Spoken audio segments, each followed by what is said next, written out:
I have rescued many abandoned animals, but there are some that leave a wound in your heart long after the rescue is over. This little family was one of them.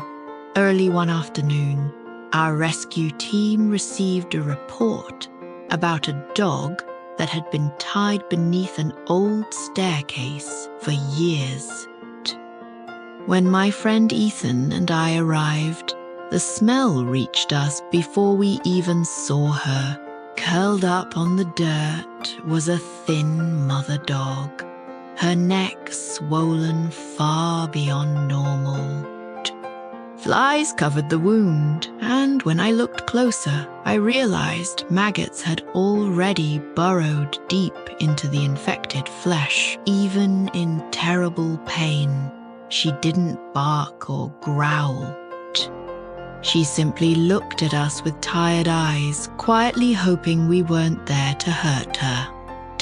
I slowly knelt beside her and whispered that everything would be okay. To keep her calm, I placed a few pieces of dried meat on the ground while we tried to find her owner. No matter how heartbreaking the situation was, we knew we couldn't simply take someone's dog without speaking to them first. An elderly man eventually came outside. He admitted the dog belonged to him. When I asked whether he still wanted to keep her, his answer shocked me. He said he had planned to raise her for meat. Hearing those words while looking at the loyal dog, wagging her tail at the sight of her owner, was almost impossible to accept. Even after everything she had suffered, she still loved the person who had neglected her. I gently explained that her wound was severely infected. The flesh was already filled with maggots, and the infection could spread throughout her body. If treatment didn't begin immediately, she would die. I also explained that a sick dog in this condition wasn't safe for anyone. After a long conversation, the owner finally agreed to let us take her away. The moment we removed the rope from her neck, I finally saw how deep the wound really was. There was a large opening beneath the swollen skin, and countless maggots were hidden inside. We carefully flushed the wound with antiseptic solution while removing as many parasites as possible before wrapping it to stop the bleeding. She remained surprisingly calm, almost as if she understood we were trying to help. Just as we were preparing to leave, we heard tiny cries nearby. Hidden beneath the staircase were two frightened puppies.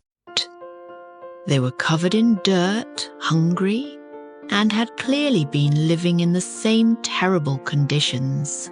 We couldn't leave them behind.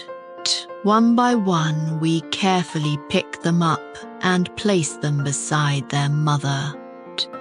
For the first time that day, I saw a small spark return to her eyes.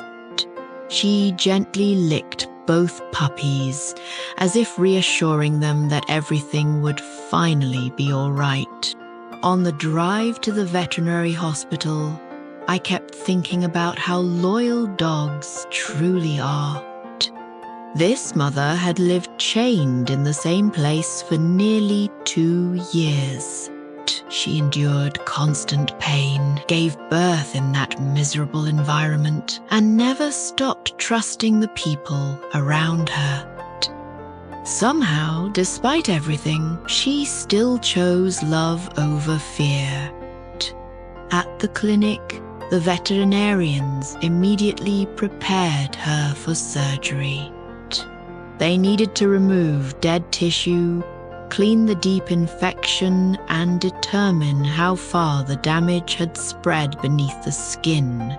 The puppies also received full examinations to make sure the infection hadn't reached them. Before leaving the hospital that evening, I stood beside her kennel for a few minutes. She looked exhausted but peaceful, finally resting somewhere clean and safe. I decided to give her a new name. I called her Grace. Not because her past had been graceful, but because I hoped her future finally would be. 2 puppies became Milo and Rosie, beginning a new chapter beside their mother. Instead of growing up surrounded by pain, watching the 3 of them sleep safely together made every difficult moment of that day worthwhile. Some people believe rescuing animals is only about saving lives. I think it's also about restoring dignity. Grace had spent years chained beneath a staircase, forgotten by the world. Yet, even with a neck full of wounds, she still greeted people with gentle eyes instead of hatred. That is something many humans could never do.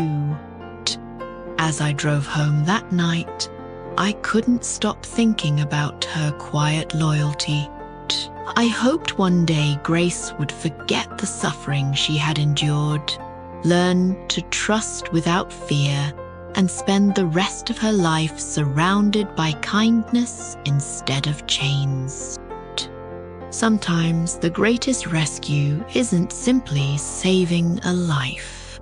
Sometimes it's giving someone the chance to believe that tomorrow can finally be better than yesterday.